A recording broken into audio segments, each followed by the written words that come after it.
Hello everybody, it is a chilly December morning and we are going to be taking a ride with the Camellia City Vintage Lightweight Cycling Club.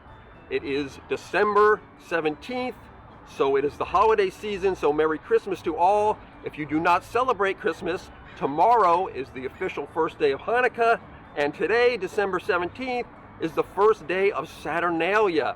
So if you were in ancient Rome, you would be hearing the greeting, "Yay-o, Saturnalia!" and you would be in for quite a merry time. But today we're celebrating some beautiful vintage bicycles, so let's take a look at what some of the group will be riding. Okay, Rich, so what are you riding today? Today I'm riding my 1985 Mossy Grand Criterium.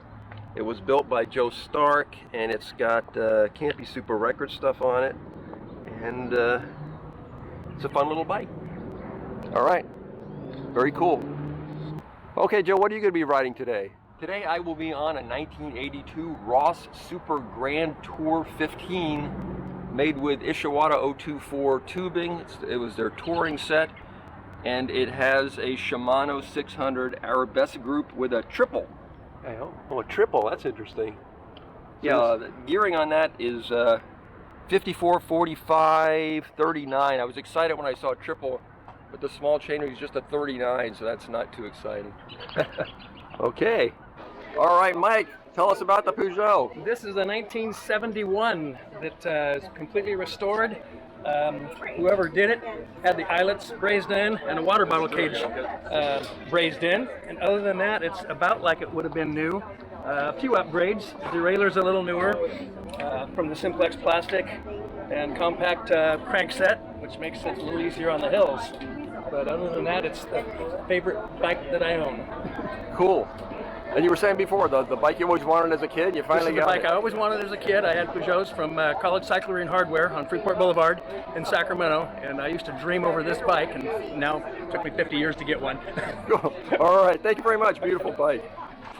All right, Alberto. Hey. Tell us about your Peugeot. Well, happy holidays. This is the one I brought out for our holiday ride because it's very bright red. This is a 1977 PRN 10 that's been set up as a randonneuring bike. So my focus on putting this bike together was something that could carry bags and a rack on the front. So I have a decalure and a front rack, and the rear constructor rack is designed to take panniers. So the PRN 10 is a little bit sturdier gauge. It's straight gauge 531 rather than a butted frame.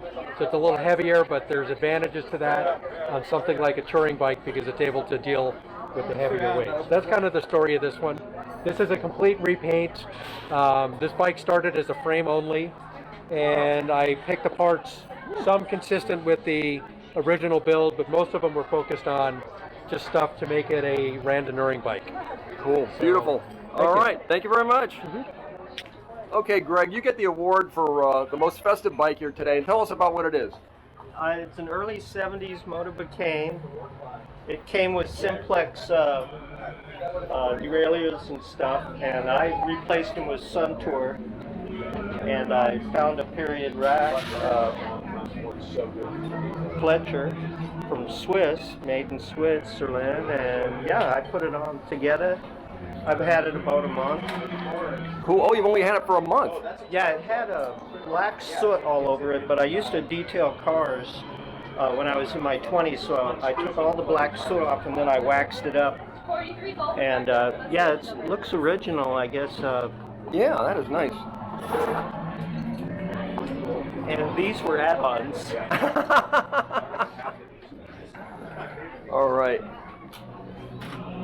Very cool bike. Thanks, Greg. Okay. All right, Bob, tell me about the Colnago. This is a 1974 Colnago that came to me as a frame set. The decals are kind of early 74. Some people would call it 73 because they changed a little later in 74. But it has the the clamp-on guide to the top tube, but the brazed on the down tube. The original owner or somebody had previously painted their own little club and initials there. I couldn't quite get it out, so I just left it as part of the bike's history. I'd rather keep it original, so it came with the Super Record headset, which is not quite period correct, but I built it up with parts on hand. The rest of it is Novo Record, and took it over to Eroica Britannia in 2014 and rode it there. And she's due for an overhaul, but rides like a dream, and I'll never sell it. So. Beautiful. All right, thanks for showing it to us, Bob. Absolutely. All right, Howard, tell us about the Stella. This is a 1972 Stella, which I bought as a frame only, and it was primer gray at the time, and I had it chromed in Campbell, California, by the chromer that at the time was chroming Phil Wood's hub shells. And Phil Wood actually put the bottom bracket in this thing originally at that time. And the headset was installed by Spence Wolf at the Cupertino Bike Shop. And I built the rest of it up myself along with Phil Wood hubs that I got directly from Phil Wood.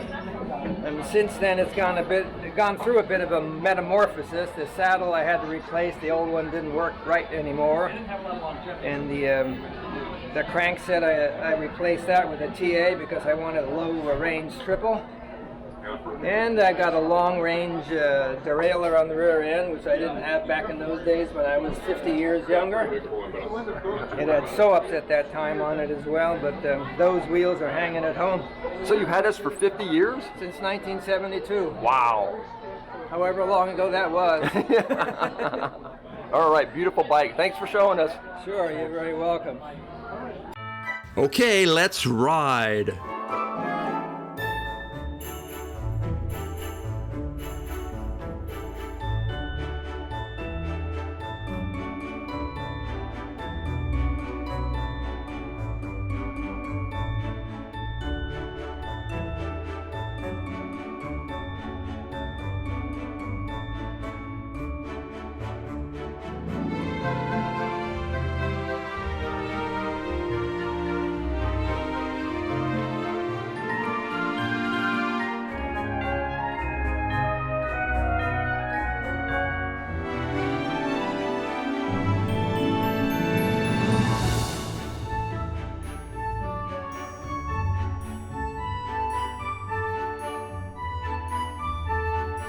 A downed tree across the trail gave us a chance to practice our cyclocross skills.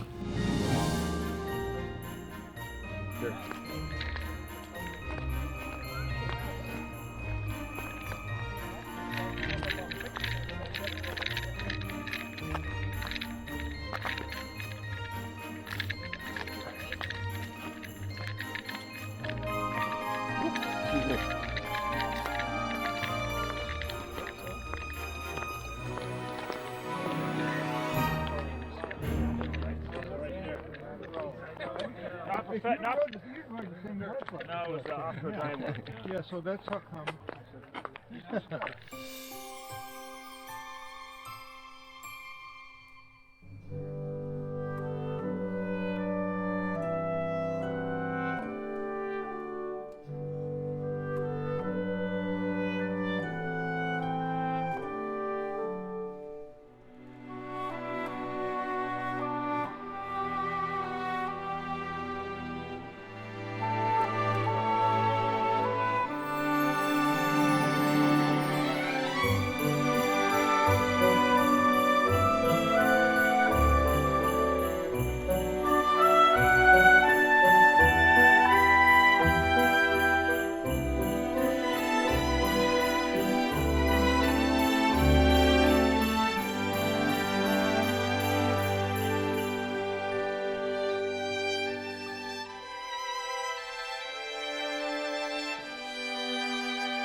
We stopped at Karen's Bakery in Folsom, California for something warm to drink and a little something to eat.